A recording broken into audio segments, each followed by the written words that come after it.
Novruz bayramı baharın gəlişini, təbiətin oyanışını və yeni ilin başlanğıcını simvolizə edən qədim el bayramıdır. Minilliklərdən gələn bu ənənə təkcə təqvim dəyişimi deyil, həm də yenilənmə, bərəkət və birlik fəlsəfəsidir. Novruzdan əvvəl qeyd olunan 4 çərşənbə təbiətin mərhələli oyanışını simboliz edir. Su həyatın başlanğıcı, od istilik, yel hərəkət və nəfəs, torpaq məhsuldarlıq və bərəkətdir. Bu gün çərşənbələrin ilki su çərşənbəsidir. El arasında bu çərşənbə əzəl çərşənbə, Sular Novruzu da adlanır.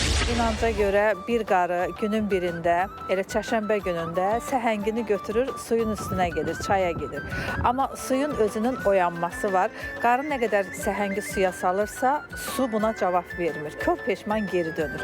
Bir müddətdən sonra yenidən gedir həmin çaya. Gedəndə görür ki, şırhaşır su axır.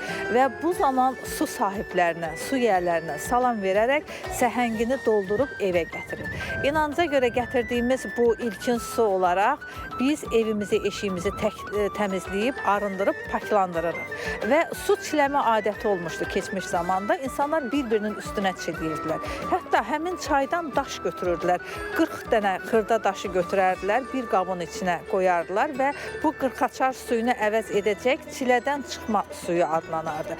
Evdə olan köhnə suları atardılar. O həm lal su olardı, həm də həmin su mundar su olardı. Keçmiş su, negativləri öz üzərinə daşıya biləcək su olardı. İlk çərşənbənin su olması təsadüfi deyil. Qədim türklərdə su müqəddəs sayılır. Çaylara, göllərə, bulaqlara and içmək ənənəsi də buradan qalıb. Su çərşənbəsində süfrəyə su qoymaq, su hövzələrinə yaxın ərazilərdə tonqal qalamaq, suyun paklığından bəhs edən bayatlar oxumaq lazımdır. Su bizdə bolluq, bərəkət simvoludur. Nə zaman su olarsa, torpaq da bərəkət verəcəkdir. Nə zaman su bol olarsa, məhsuldarlıq olacaqdır.